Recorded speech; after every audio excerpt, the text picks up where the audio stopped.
Bismillah, alhamdulillah, wassalatu wassalamu ala rasulillah wa ala alihi wa ashabihi wa mawalah. Amma ba'du.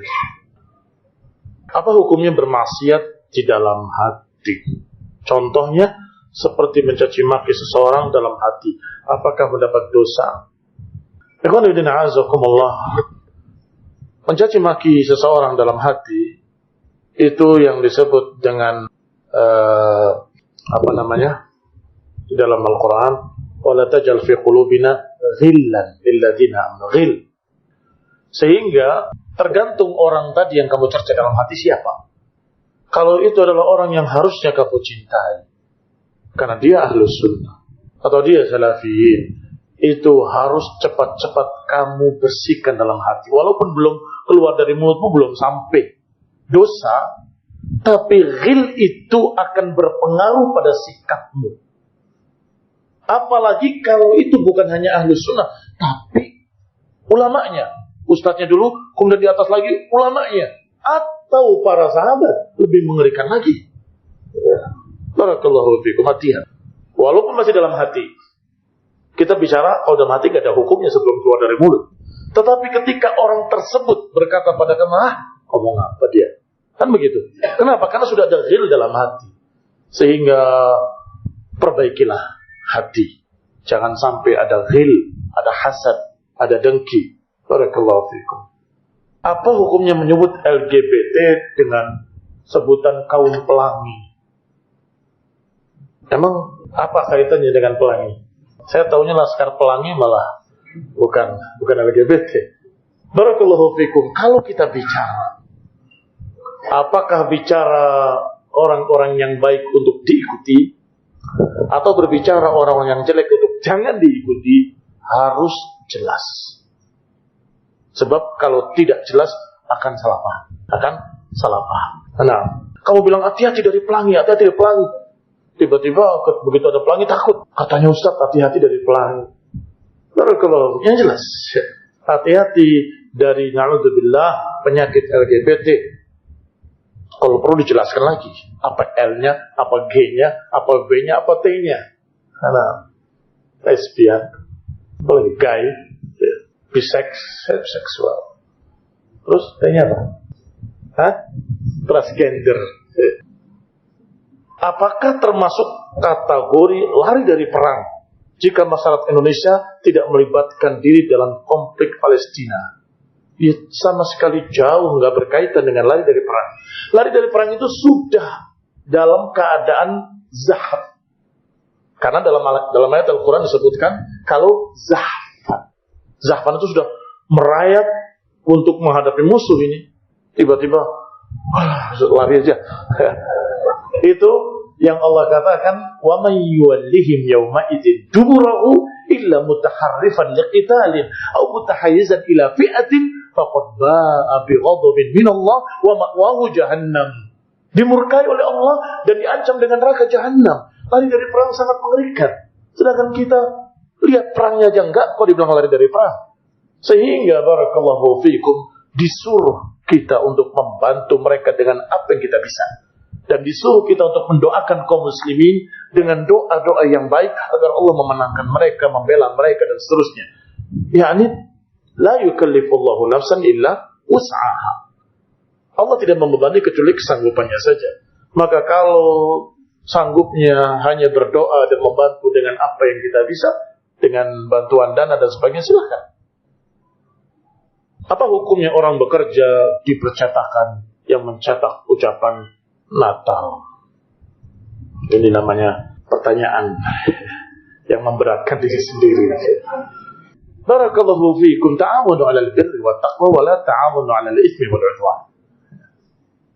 Jangan membantu dalam kejelekan dan ketakwa. Jangan membantu dalam kejelekan dan dosa. Selamat Natal. Memang selamat? Kalian yakin mereka selamat? Ancamannya dalam Quran mengerikan.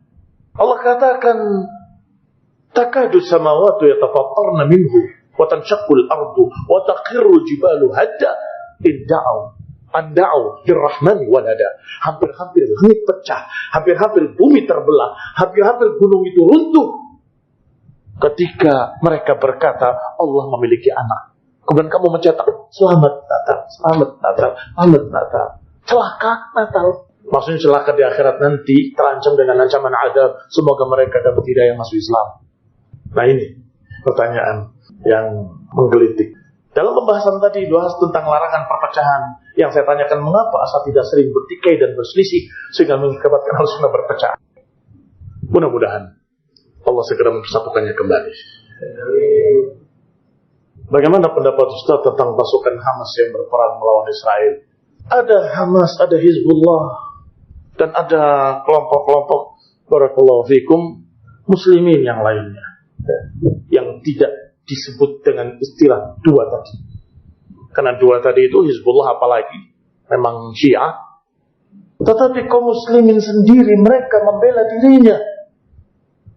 Sehingga jangan kita kaitkan dengan kelompok tadi yang presidennya sendiri menceritakan tentang orang-orang ini, lari mereka ketika diserang oleh Israel.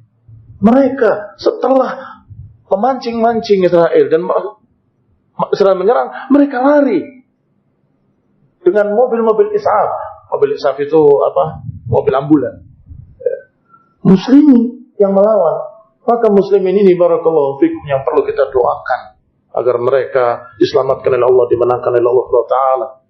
Adapun mereka mudah-mudahan Allah kasih petunjuk, kasih hidayah agar mereka mengikuti jalan kebenaran dan berjalan di atas sunnah, meninggalkan hizbiyah, bid'iyah dan syiah. Mohon nasihatnya untuk ikhwan yang masih suka bermuamalah dengan ahlul bid'ah sampai ikut serta dalam perayaan bid'ah. Astagfirullah. Barakallahu fikum. Kita harus memiliki pendirian, harus tegas, jangan pelin-pelan. Kita punya manhaj, kita punya prinsip, punya akidah. Maka ucapkanlah dengan tidak usah malu-malu. Maaf, saya tidak sependapat. Silakan. Saya tidak bisa. Sehingga orang itu mendapatkan satu pelajaran. Walaupun awalnya nolak, kenapa sih tidak sependapat? Lama-kelamaan bertanya-tanya, apa sebabnya? Mudah-mudahan suatu saat ketika ada orang kedua berbicara, oh ternyata temanku itu mengatakan karena ini nih, akan lebih mudah masuk. Apalagi datang yang ketiga, berbicara lagi. Semakin masuk, mudah-mudahan suatu saat dapat hidayah. Barakallahu fikum. Yang namanya orang pertama baru dengar, biasanya memang menentang. Biasanya. Sebagaimana dikatakan oleh Ibnu Qayyim rahimahullahu ta'ala, orang yang tidak kenal pasti akan menolak. Karena nggak kenal. Hah? Masa pikir nggak boleh? Kan begitu. Karena nggak paham. Lama-kelamaan dia akan paham. Oh ini zikir yang benar, ini zikir yang salah. Bismillah, pertanyaan bagaimana tindakan kita tentang boikotan dan sebagainya berkaitan dengan Israel. Kata para ulama, pemboikotan itu dengan instruksi pemerintah. Tidak boleh sembarangan orang. Bukan hanya tidak boleh, tidak terwujud. Kok bisa nggak terwujud? Ya karena kamu memboikot, dia enggak dan sebagainya. Karena nggak ada instruksi yang ditaati oleh penguasa. Barakallahu fiik. Bagaimana mensikapi seorang yang melakukan maksiat ketika saat dia rujuk? Alhamdulillah. Haruskah rujuk dengan terang-terangan?